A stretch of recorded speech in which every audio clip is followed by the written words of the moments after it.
샬롬, 좋은 아침입니다. 오늘 말씀은 창세기 21장 1절부터 21절까지입니다. 말씀 읽겠습니다.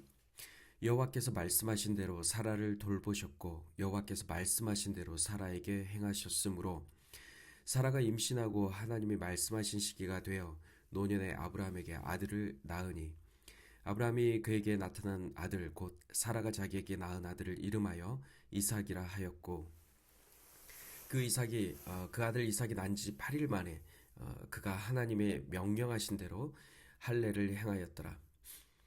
아브라함이 그의 아들 이삭이 그에게 태어날 때 100세라. 사라가 이르되 하나님이 나를 웃게 하시니 듣는 자가 다 나와 함께 웃으리로다. 또 이르되 사라가 자식들을 젖먹이겠다고 누가 아브라함에게 말하였으리오마는 아브라함의 노경에 내가 아들을 낳았도다 하니라. 아이가 자라매 젖을 떼고 이삭이 젖을 떼는 날에 아브라함이 큰 잔치를 베풀었더라. 사라가 본즉 아브라함의 아들 애굽 여인 하갈의 아들이 이삭을 놀리는지라. 그가 아브라함에게 이르되 이 여종과 그 아들을 내쫓으라. 그 종의 아들은 내 아들 이삭과 함께 기업을 얻지 못하리라 하므로 아브라함이 그의 아들로 말미암아 이 일이 매우 근심이 되었더니 하나님이 아브라함에게 이르시되 내 아이나 내 여종으로 말미암아 근심하지 말고 사라가 내게 이른 말을 다 들으라. 이삭에게서 나는 자라야 내 씨라 부를 것임이니라. 그러나 여종의 아들도 내 씨니 내가 그로 한 민족을 이루게 하리라 하신지라. 아브라함이 아침에 일찍 일어나 떡과 물 한 가죽부대를 가져다가 하갈의 어깨에 메어주고 그 아이를 데리고 가게 하니 하갈이 나가서 브엘세바 광야에서 방황하더니 가죽부대에 물이 떨어진지라. 그 자식을 관목 덤불 아래에 두고 이르되 아이가 죽는 것을 참아보지 못하겠다 하고 화살 한바탕 거리 떨어져 마주 앉아 바라보며 소리내어 우니 하나님이 그 어린아이의 소리를 들으셨으므로 하나님의 사자가 하늘에서부터 하갈을 불러 이르시되 하갈아 무슨 일이냐 두려워하지 말라. 하나님이 저기 있는 아이의 소리를 들으셨나니 일어나 아이를 일으켜 내 손으로 붙들라. 그가 큰 민족을 이루게 하리라 하시니라. 하나님이 하갈의 눈을 밝히셨으므로 샘물을 보고 가서 가죽부대에 물을 채워다가 그 아이에게 마시게 하였더라. 하나님이 그 아이와 함께 계심에 그가 장성하여 광야에서 거주하며 활 쏘는 자가 되었더니 그가 바란 광야에 거주할 때 그의 어머니가 그를 위하여 애굽 땅에서 아내를 얻어 주었더라. 아멘. 여호와께서는 말씀하신 것을 반드시 지키시는 분입니다.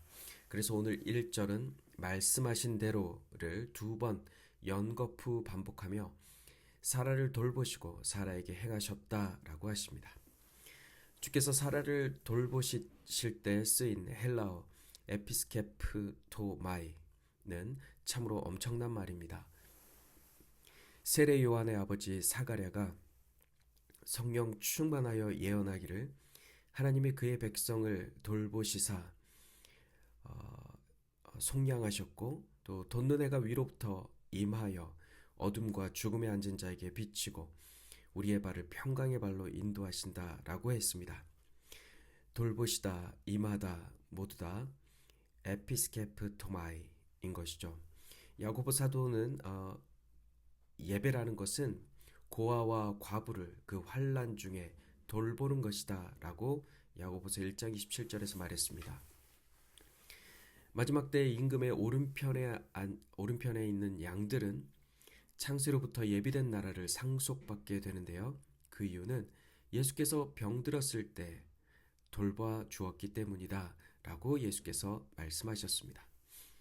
즉 주께서 사라를 돌보신 그 돌보심은 하나님께서 그의 백성을 죄에서 구원하시고 돋는 해가 위로부터 임하여 따스한 햇볕으로 우리를 인도하듯 사람들을 인도하는 돌보심입니다.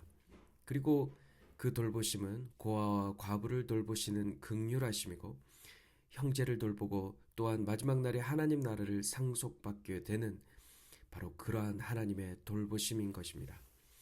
주께서는 한 여인의 인생 가운데 말씀하신 대로 돌보시고 말씀하신 대로 행하셨듯이 우리 그리스도인의 인생 가운데서도 주께서 오늘 나에게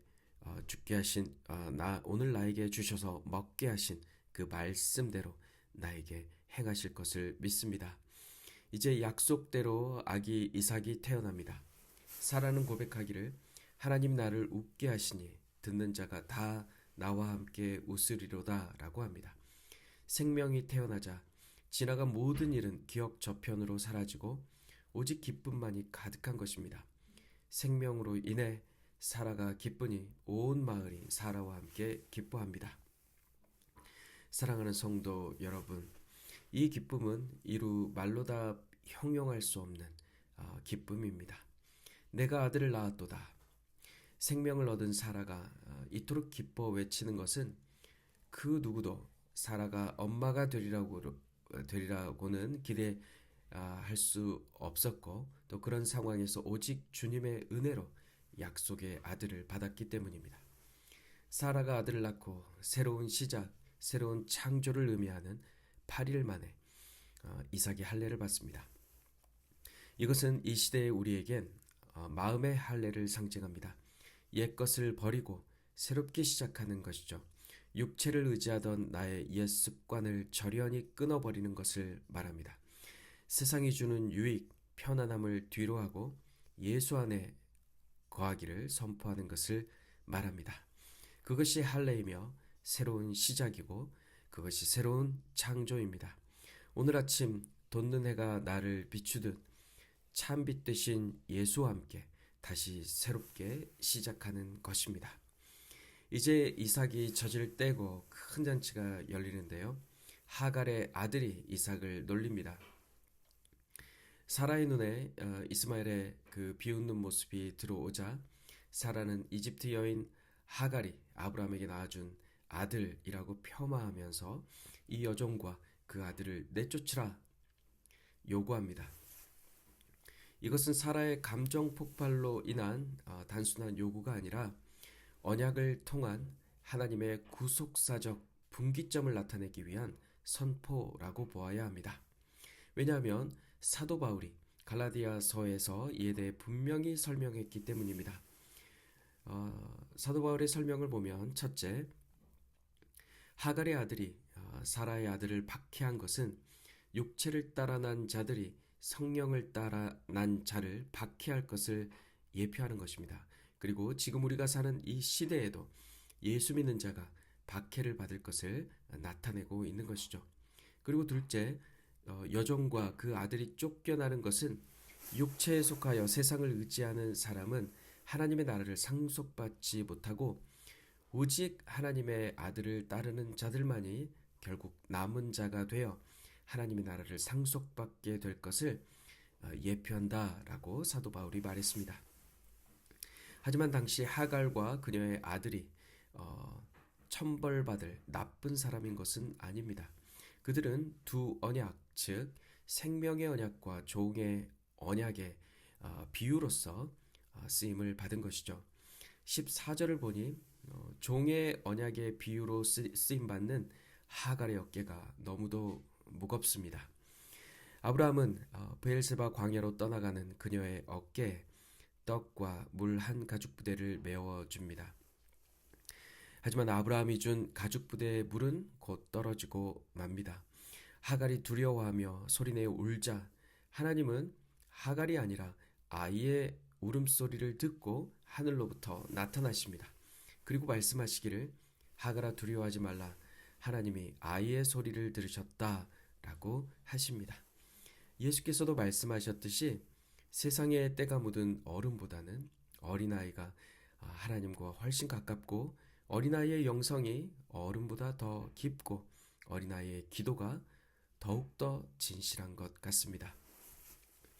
하나님이 하갈의 눈을 밝히셔서 샘물을 주십니다. 샘물은 영생을 주시는 예수 그리스도를 상징합니다. 아브라함의 물은 떨어졌지만 예수께서 주시는 영생의 물이 하갈에게 있는 것이죠. 비유적으로 하갈과 이스마엘의 삶은 분명 언약 밖에 있지만 구속사적으로는 은혜 아래서는 여전히 그들도 하나님의 돌보심 아래 있는 것을 보게 됩니다. 그들도 아브라함, 사라, 이삭과 함께 동일한 빛인 아침에 돋는 해 아래 살았으며 동일한 참 빛인 예수님의 은혜 아래 있는 것입니다. 사랑하는 성도 여러분, 우리 하나님은 참으로 크신 분입니다. 그분께서 말씀하신 대로 우리를 돌보시고 그분의 뜻하신 대로 우리에게 행하십니다. 주님은 예수 그리스도의 생명의 말씀으로 오늘 우리의 목을 축이시며 나를 웃게 하십니다. 또 나를 놀리며 비웃는 세상으로부터 나를 분리하셔서 구원하시며 그분의 품 안에 거하게 하십니다. 예수 그리스도를 믿음으로 나는 죽고 예수로 살며 마음의 할례를 행하여 옛것을 버리고 새날을 맞이하시기를 주님의 이름으로 축복합니다. 세상이 주는 물은 떨어질지라도 나에게 영원히 솟아나는 샘물을 주어 마시게 하시는 우리 주님, 돋는 해 아래서 나의 눈을 밝히셔서 이 아침 샘물 대신 우리 예수를 보게 하시는 사랑 많으신 우리 주님을, 우리 여호와 하나님을 찬양합니다. 아멘.